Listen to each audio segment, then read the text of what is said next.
तो गाइज आज हम एक्सप्लेन करने वाले हैं हाल ही में रिलीज हुई एक तमिल थ्रिलर मूवी को जिसका नाम है महाराजा, जो कि नेटफ्लिक्स पर फिलहाल में हिंदी में आ चुकी है। अगर आपको देखनी है तो आप नेटफ्लिक्स पर जाकर के इस मूवी को देख सकते हैं। और इस मूवी की जो स्टोरी है वो बहुत ही ज्यादा डिफरेंट होने वाली है और बहुत ही अच्छा सस्पेंस आपको इस मूवी में देखने को मिलेगा। तो चलिए स्टार्ट करते हैं इस मूवी की एक्सप्लेनेशन को। वीडियो शुरू करने से पहले अगर आपने हमारे चैनल को सब्सक्राइब नहीं किया है तो जरूर कर लीजिए, जिससे आगे आने वाली वीडियोस के नोटिफिकेशन आप सभी को मिलते रहे। तो मूवी की शुरुआत होती है एक महाराजा नाम के व्यक्ति से, जो की एक सैलून के अंदर नाई का काम करता है और वो एक मिडिल क्लास फैमिली से बिलोंग करता है, जिसके एक बेटी होती है जिसका नाम ज्योति होता है और वो अपनी बेटी से बहुत ज्यादा प्यार करता है। वो अपनी बेटी के लिए कुछ भी कर सकता है। उसके बाद हमारी कहानी पहुंच जाती है 2009 के फ्लैशबैक में, जिसके अंदर हम महाराजा नाम के उसी व्यक्ति को देखते हैं जो कि अपनी बेटी के लिए टॉयज खरीद रहा था और उसकी पत्नी और उसकी बेटी उस शॉप के सामने वाले घर में बैठे हुए थे। अपनी बेटी के लिए टॉयज खरीद रहा था, तभी सामने से एक ट्रक आता है और वो डिसबैलेंस होकर उस घर के अंदर घुस जाता है जहाँ पर उसकी पत्नी और उसकी बेटी बैठे हुए थे। और उसी के साथ यहाँ पर हमारा सीन 2023 यानी प्रेजेंट में आ जाता है। फ्लैशबैक के सीन को देखकर हमें ऐसा लगा कि मानो उस ट्रक ने उसकी पत्नी और उसकी बेटी दोनों को मार दिया है और गलती से उसकी बेटी बच गई है। लेकिन अब यहाँ पर ये क्या झोल है ये हमें आगे पता चलेगा। तो अभी हम प्रेजेंट में आते हैं जहाँ पर हम देखते हैं उसकी बेटी अब काफी बड़ी हो चुकी है और महाराजा अपनी बेटी के साथ एक काफी अच्छी जिंदगी बिता रहा होता है और उसकी पत्नी उसी हादसे में मर चुकी थी, इसलिए उसके परिवार में अब केवल महाराजा और उसकी बेटी ज्योति ही बचे हुए हैं। तभी हम महाराजा के घर के अंदर एक कूड़े के डस्टबिन को देखते हैं, जिसे महाराजा बिल्कुल एक इंसानों की तरह ट्रीट करता है। बिल्कुल उसको नहलाया जाता है, उसकी पूजा की जाती है, वो लोग उसे अपने घर का एक सदस्य ही मानते हैं। अब ऐसा क्यों है ये हमें इस मूवी में आगे पता चलेगा। महाराजा की बेटी ज्योति 10th स्टैंडर्ड में होती है, मगर जिस क्लास में बच्चों का ध्यान पढ़ाई पर होना चाहिए उस वक्त ज्योति का मन स्पोर्ट्स में लगा हुआ था और उसी वजह से सभी टीचर्स उसकी कंप्लेन किया करते थे और स्कूल के अंदर उसे काफी ज्यादा पनिशमेंट भी मिला करती थी। लेकिन इन सभी के बीच उसी स्कूल के अंदर एक टीचर होती है जिसका नाम आसिफा होता है, जो कि स्पोर्ट्स टीचर होती है और वो ज्योति को बहुत ज्यादा सपोर्ट किया करती थी और उसे बहुत प्यार किया करती थी। क्योंकि ज्योति के बारे में बहुत सारी कंप्लेंट्स प्रिंसिपल को मिल चुकी थी, इसीलिए वो महाराजा को उससे मिलने के लिए बुलाते हैं और ज्योति और महाराजा प्रिंसिपल ऑफिस में जाते हैं। और इन्हीं कंप्लेंट्स के चलते प्रिंसिपल महाराजा के सामने ज्योति को काफी डांटने लगते हैं। लेकिन आसिफा ज्योति को बचाने के लिए एक और बच्चे को प्रिंसिपल के सामने पेश कर देती है, जिसके चलते प्रिंसिपल ने सबके सामने उसे थप्पड़ मारा और फिर से वो ज्योति को वापस डांटने लगे। महाराजा ने ज्योति को बहुत ही ज्यादा प्यार से पाला पोसा था, इसलिए वो ये सब कुछ सहन नहीं कर पाता है और महाराजा को प्रिंसिपल पे बहुत गुस्सा आता है और वो प्रिंसिपल से कहता है कि तुम मेरी बेटी ज्योति से माफी मांगो, क्योंकि मेरी बेटी की इसमें कोई गलती नहीं है। लेकिन प्रिंसिपल माफी मांगने से मना कर देता है और अपने लोगों से बोलता है कि इसे ऑफिस से बाहर निकाल के फेंक। लेकिन महाराजा ऑफिस में लगे एक खम्भे को टाइट पकड़ लेता है, सभी लोग उसे खींचते हैं लेकिन वो खम्भे को छोड़ने वाला नहीं था। उसने खम्भे को इतनी प्रेशर से पकड़ के रखा था कि दीवार अब टूटने ही वाली थी और महाराजा ने बस एक ही बात की रट लगा के रखी थी कि प्लीज सर मेरी बेटी से माफी मांग लो, मेरी बेटी से माफी मांग लो। फाइनली ज्योति प्रिंसिपल के सामने जाती है और हाथ जोड़ के कहती है कि सर प्लीज आप मुझसे माफी मांग लीजिए, नहीं तो मेरे पापा यहाँ से नहीं जाने वाले।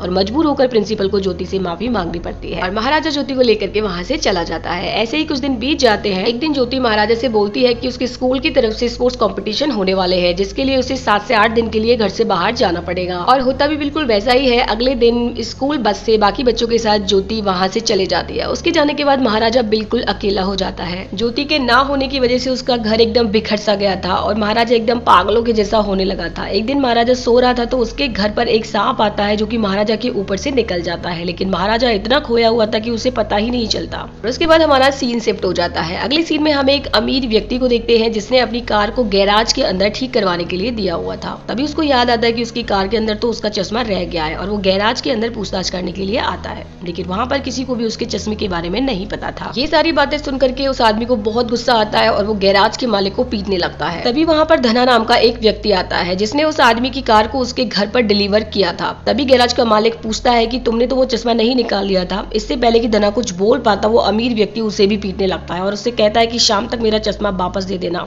नहीं तो मैं तुम्हें जिंदा नहीं छोड़ूंगा। और उसके बाद वो अमीर व्यक्ति वहां से चला जाता है। अब हम शाम को देखते हैं कि वो अमीर व्यक्ति अपने दोस्तों के साथ बैठ करके पार्टी कर रहा होता है। तभी वहां पर धना आ जाता है और उसके हाथ में उसी का चश्मा होता है, जिसे वो उसके सामने तोड़ देता है, जिससे उस अमीर आदमी को बहुत गुस्सा आता है और वो फिर से धना को पीटने लगता है। लेकिन इस बार धना एक बोतल से उसका सर फोड़ देता है। अब यहाँ पर हम लोगों को ये तो पता चल चुका था कि धना कोई नॉर्मल व्यक्ति नहीं था, वरना गैराज में काम करने वाले व्यक्ति के अंदर इतनी हिम्मत नहीं हो सकती वो किसी अमीर व्यक्ति का सर ऐसे ही फोड़ दे। खैर उसके बाद हमारा सीन शिफ्ट होता है और हम पहुंच जाते हैं महाराजा के पास। महाराजा पुलिस स्टेशन आया हुआ था और हमें पता चलता है कि महाराजा को काफी चोट लगी हुई थी, जैसे उसे किसी ने पीटा हो।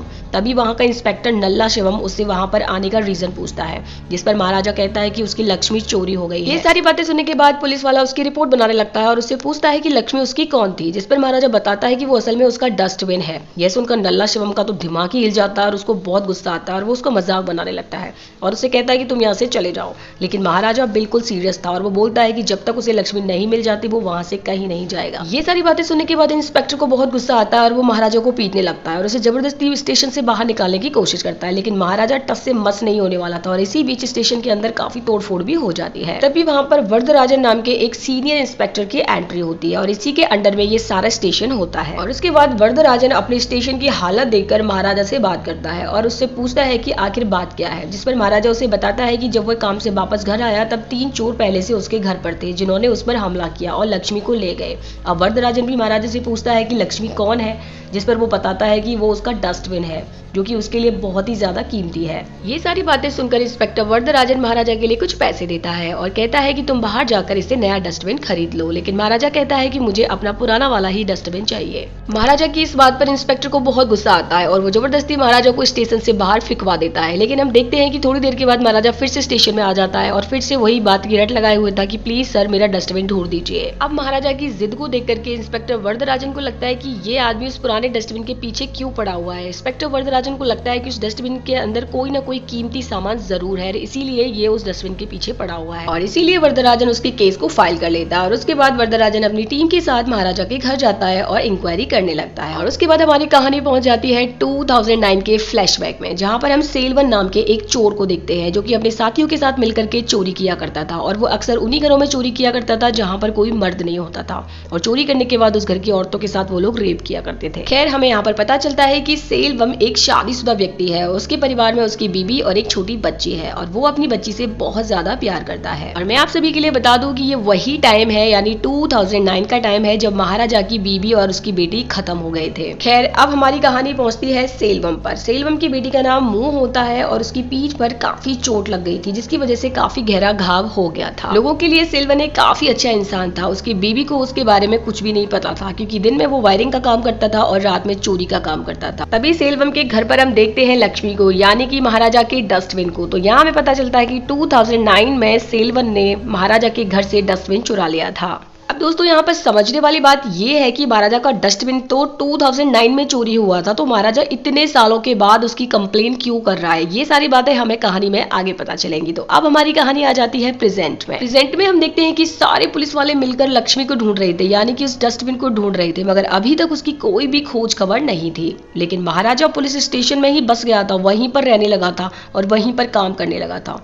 बस उसको अपनी लक्ष्मी यानी कि डस्टबिन चाहिए था और जब तक उसका डस्टबिन उसे नहीं मिलेगा तब तक वो पुलिस स्टेशन से टस से मस नहीं होने वाला। यहाँ पर हमें पता चलता है कि महाराजा ने उस डस्टबिन को ढूंढने के लिए उस इंस्पेक्टर के लिए 5 लाख रुपए की घूस भी दी थी। उस अगली सीन में हम देखते हैं कि महाराजा पुलिस स्टेशन के अंदर इंस्पेक्टर वरदराजन से मिलने के लिए आया हुआ था और वो बाहर बैठा हुआ था और तभी वहां पर उसी कंपनी का कार मैकेनिक आ जाता है जहां पर धना काम किया करता था। और महाराजा के पूछने पर वो उसे बताता है कि उसकी कंपनी में काम करने वाला धना काफी दिनों से गायब है और इसीलिए वो रिपोर्ट लिखाने के लिए आया है। और वो आदमी महाराजा के लिए धना की फोटो दिखाता है और जैसे ही महाराजा धना की फोटो देखता है तो हमारी कहानी फ्लैशबैक में पहुंच जाती है जब वो 3 आदमी महाराजा के घर में चोरी करने के लिए आए थे और महाराजा उनसे हाथापाई कर रहा होता है। तभी महाराजा के हाथ में एक कार की की लगती है और वो उसी अमीर आदमी के कार की की होती है जो कि गैराज में अपनी गाड़ी को ठीक करवाने के लिए गया था। और उसी की के जरिए महाराजा उस कार मालिक को ढूंढता हुआ उसी अमीर आदमी के पास पहुंच जाता है। अब जैसे ही महाराजा उस अमीर आदमी से बात करने के लिए गया था, लेकिन वहां पर हम देखते हैं कि उस अमीर आदमी के बीच में और धना के बीच में हाथापाई हो रही थी। तब धना ने उस अमीर आदमी के सिर पर बोतल दे मारी थी जो हमने की पहले स्टार्टिंग के सीन में देखा था। और यहाँ पर उन दोनों की हाथापाई को देखकर महाराजा समझ जाता है कि उस दिन वो गाड़ी धना के पास थी और इसीलिए वो धना का पीछा करने लगता है। जब धना को पता चलता है कि कोई उसका पीछा कर रहा है तो वो अपने कुछ साथियों को बुला लेता है और सभी मिलकर महाराजा को मारने लगते हैं। बातों ही बातों में धना महाराजा को पहचान लेता है और उसे बताता है कि वो उसके घर में चोरी कर चुका है।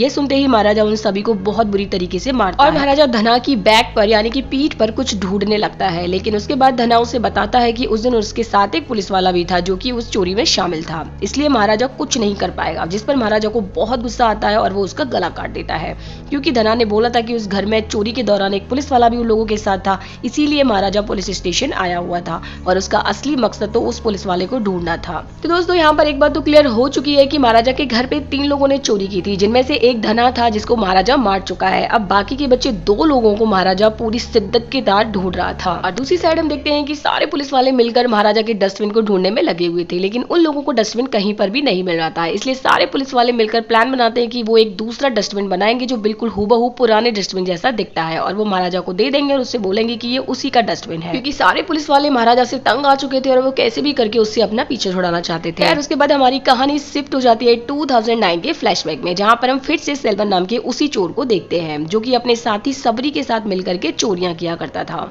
उसके बाद हम देखते हैं कि शेल्वन की बेटी का बर्थडे होता है और वो अपनी बेटी के लिए गिफ्ट खरीदने के लिए अपनी पत्नी के साथ मार्केट जाता है। वो अपनी बेटी के लिए काफी एक्सपेंसिव सोने की चेन खरीदता है और उसके बाद वो अच्छा दिखने के लिए महाराजा के सैलून में हेयर कट करवाने के लिए जाता है। हम देखते हैं कि जैसे ही वो सेविंग करा रहा होता है उसी समय महाराजा के ट्रिमर की बैटरी खत्म हो जाती है, तो महाराजा बैटरी को लेने के लिए बगल वाली दुकान पर जाता है। लेकिन इतने में ही सेल्वम के दोस्त सबरी का उसके पास कॉल आता है और वो उसे बताता है कि उनकी चोरियों के बारे में अखबार में छप चुका है और वो एक्सपोज हो चुके हैं। अब सेल्वम यहाँ पर अपने साथी से बात कर ही रहा होता है, तभी उसे लगता है कि उसके पीछे कोई खड़ा है। जैसे वो पीछे मुड़ता है तो वहाँ पर महाराजा खड़ा हुआ था। अब सेल्वन को लगता है कि महाराजा ने उसकी सारी बातें सुन ली, लेकिन महाराजा कोई भी रिएक्शन नहीं देता है क्योंकि उसने कुछ भी नहीं सुना था। जिसके बाद सेल्वन जल्दी जल्दी अपने घर चला जाता है और उसके बाद महाराजा नोटिस करता है कि सेल्वम की सोने की चेन तो वहीं पर छूट गई है, जिसको देने के लिए महाराजा उसके घर जाता है। अब यहाँ पर दोस्तों हमें एक अजीब इत्तेफाक देखने को मिलता है। उधर पुलिस यहाँ पर सेल्वन को अरेस्ट करने के लिए आई थी और महाराजा उसकी चेन को वापस लौटाने के लिए आया था। सेल्वन को लगता है कि महाराजा ने ही पुलिस वालों को इन्फॉर्मेशन दी है और इसी वजह से वो उसे पकड़ने के लिए आए हैं। और उसके बाद सेल्वन को अरेस्ट कर लिया जाता है, लेकिन सेल्वन ने मन ही मन में महाराजा से दुश्मनी बना ली थी और उसने सोच लिया था कि वो महाराजा से बदला लेके ही रहेगा। और उसके बाद हमारी कहानी आ जाती है प्रेजेंट में। तो पुलिस वालों ने यहाँ पर नकली लक्ष्मी यानी कि नकली डस्टबिन बनवा करके तैयार कर लिया था। अब पुलिस वाले सोचने लगे कि हम डस्टबिन तो महाराजा के लिए लौटा देंगे, तो उसके लिए हमें एक नकली चोर भी बनाना पड़ेगा। यहाँ पर इंस्पेक्टर वरदराजन एक नकली चोर को ढूंढने लगता है जो कि ये कबूल करे कि ये डस्टबिन उसी ने चुराया था और महाराज को डस्टबिन लौटाने के बाद में उस चोर को छोड़ दिया जाएगा। काफी ढूंढने के बाद भी वरदराजन को ऐसा कोई भी व्यक्ति नहीं मिलता है जो कि डस्टबिन की चोरी को कबूल करे। उसके बाद में वो लोग प्लानिंग करते हैं और उन्हीं के डिपार्टमेंट के एक इंस्पेक्टर जिसका नाम होता है नल्ला शिवम, जो कि हमने मूवी की शुरुआत में देखा था, उसी को चोर बना दिया जाता है। इसके बाद इंस्पेक्टर वरदराजन महाराजा को कॉल करता है और उससे कहता है कि उसका डस्टबिन और उस डस्टबिन को चुराने वाला चोर दोनों ही मिल चुके हैं, इसलिए वो पुलिस स्टेशन आकर अपनी कहानी दोबारा से बताए। अगली सुबह महाराजा पुलिस स्टेशन आता है और फिर से कहानी सुनाने लगता है,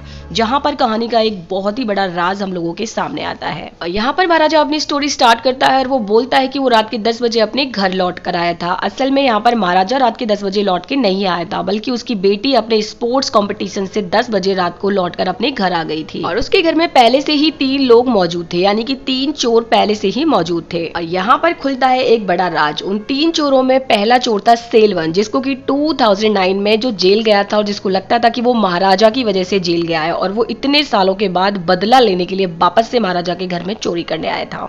और दूसरा चोर था धना, जिसको महाराजा मार चुका था। और तीसरा चोर होता है एक पुलिस इंस्पेक्टर जो कि किस्मत से नल्ला शिवम ही था, जो कि नकली चोर बनने का अब नाटक कर रहा था। और ज्योति जब अपने घर में घुसती है तो उसे पता ही नहीं होता है कि उसके घर में पहले से ही 3 लोग मौजूद हैं और वो अनजाने में अपने घर के अंदर अपने कपड़े चेंज कर रही होती है और ये तीनों उसको कपड़े बदलते हुए देखते हैं और उसके बाद ये तीनों मिलकर उसके साथ रेप करते हैं। और सेल्वन ज्योति को बहुत मारता है और उसे अधमरी हालत में छोड़ करके ये तीनों वहां से भाग जाते हैं। उसके बाद महाराजा घर के अंदर आता है और अपनी बेटी की इस हालत को देख करके बहुत ज्यादा रोता है। अब महाराजा की कहानी सुन करके नल्ला शिवम बहुत डर जाता है और उसको लगता है कि कहीं डस्टबिन के चक्कर में वो नहीं पकड़ा जाए, इसलिए वो सेल्वन के लिए कॉल करता है और कहता है कि महाराजा अब बस उन लोगों तक पहुंचने ही वाला है। और उसके बाद सेल्वन नल्ले को रिलैक्स रहने के लिए बोलता है। उसके बाद हमारी कहानी पहुंच जाती है थोड़ा सा पीछे, जब उसकी बेटी के साथ रेप हो गया था। तब महाराजा अपने घर के अंदर आता है और अपनी बेटी की इस हालत को देख करके शॉक्ड हो जाता है और वो उसको लेकर के तुरंत ही हॉस्पिटल जाता है। ज्योति की हालत काफी खराब हो चुकी थी, जिसे देखकर महाराजा काफी दुखी हो गया था और वो बहुत ही ज्यादा रो रहा था। ज्योति अपने पिता से कहती है कि उसके साथ ये सब कुछ करने वालों को ढूंढ करके वो लेकर आए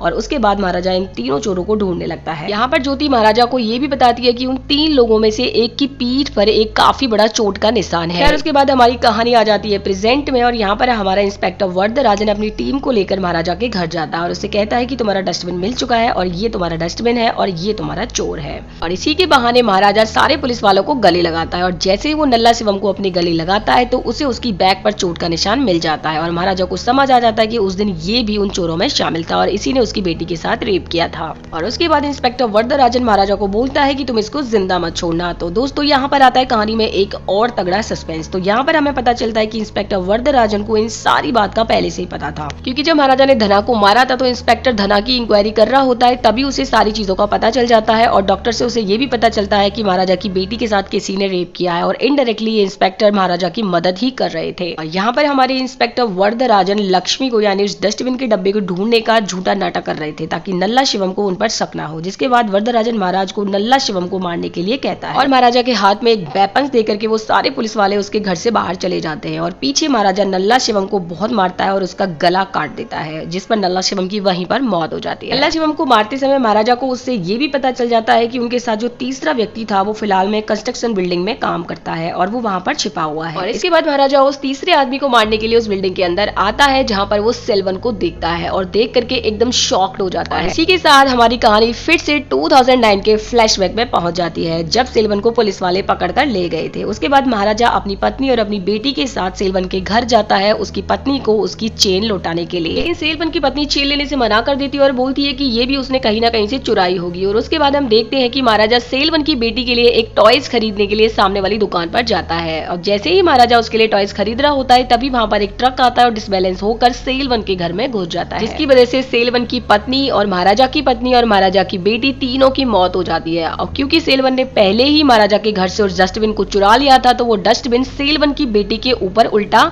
हो जाता है, जिसकी वजह से सेल्वन की बेटी बच जाती है और महाराजा उसे बिल्कुल अपनी बेटी की तरह पालता है। दोस्तों यहाँ पर एक बहुत ही बड़ी रात से पर्दा उठता है कि एक्चुअली ज्योति महाराजा की बेटी नहीं थी बल्कि सेल्वन की बेटी थी जिसे महाराजा अपनी बेटी की तरह पाल रहा होता है और उसी कचरे के डब्बे ने उसकी जान बचाई थी। इसी वजह से वो उस डस्टबिन को अपने घर का सदस्य मानता था और उसकी पूजा करता था। खैर इन सारी चीजों के बाद हमारी कहानी आ जाती है प्रेजेंट में और महाराजा सेल्वन को देख करके शॉक्ड हो जाता है। यहाँ पर सेल्वन महाराजा को बहुत मारता है और उन दोनों के अंदर काफी फाइट होती है। मार खाने के बाद भी महाराजा सेल्वन को नहीं बताता है कि वो उसकी बेटी थी। तभी वहाँ पर टीचर आसिमा ज्योति को लेकर के आ जाती है और ज्योति सेल्वन से मिलने की जिद करने लगती है। महाराजा उससे मना करता है लेकिन ज्योति नहीं मानती है। ज्योति को सेल्वन से जानना था कि उसने उनके साथ ऐसा क्यों किया। अगर उसको चोरी करनी थी तो घर में से सारे गहनों को चुरा लेते, इसीलिए ज्योति अपने साथ घर के सारे गहनों को लेकर आई थी और सारे गहनों को वो सेल्वन के सामने पटक देती है और कहती है कि इन्हें अब चुरा लो, उस दिन तुमने चुराए नहीं थे, गलती से तुम इन्हें घर पर ही छोड़ गए थे। और अब यहाँ पर सेल्वन ज्योति की हालत देखकर उस पर जोर जोर से हंसने लगता है और कहता है कि तुम जिंदगी भर इन घावों से उबर नहीं पाओगी और यही तो मैं चाहता था। तभी अचानक से सेल्वन की नजर नीचे पड़े हुए गहनों पर जाती है जिनमें उसे वही चेन मिलती है जो उसने बचपन में अपनी बेटी को गिफ्ट देने के लिए खरीदी थी। खैर उसकी बातें सुनने के बाद ज्योति वहां से जाने लगती है और जैसे ही सेल्वन उस चेन को देखता है तो वो ज्योति को देखने लगता है। तभी उसे ज्योति की बैग पर वही घाव का निशान दिखता है जो उसकी बेटी के पीठ पर लगा हुआ था और वो तुरंत समझ जाता है कि ज्योति उसी की बेटी है। यहाँ पर सेल्वन ने अपने बदले की में अपनी ही बेटी के साथ दुष्कर्म किया था और उसके साथियों ने भी उसके साथ दुष्कर्म किया था और सेल्वन ने अपनी ही बेटी को बहुत बुरी तरीके से पीटा था। उसके बाद सेल्वन को बहुत शर्मिंदगी महसूस होती है और वो महाराजा से माफी मांगने लगता है, लेकिन अब बहुत देर हो चुकी थी। अब महाराजा ज्योति और आसिफा वहां से निकल जाते हैं और सेल्वन अपनी गलती के लिए खुद को माफ नहीं कर पाता और वहीं ऑन द स्पॉट बिल्डिंग से कूदकर अपनी जान दे देता है और इसी के साथ ये मूवी हो जाती है खत्म। तो दोस्तों ये तमिल फिल्म इंडस्ट्री की 2024 की सेकंड हाईएस्ट फिल्म बन चुकी है। मूवी काफी बढ़िया है और काफी ज्यादा दिल को टच करती है। एक्शन सीन एक्टिंग काफी जबरदस्त है। बाकी यहाँ सब सारी चीजें मैंने आपको ऑलरेडी समझा दी है तो आपको सारी चीजें समझ आ गई होंगी। फिर भी अगर आपको कोई डाउट है तो आप कमेंट सेक्शन में पूछ सकते हैं। तो वीडियो पसंद आई है तो लाइक करना बिल्कुल ना भूलें और चैनल को सब्सक्राइब जरूर कर लीजिए। मिलते हैं नेक्स्ट वीडियो में नई मूवी के साथ, तब तक के लिए बाय बाय।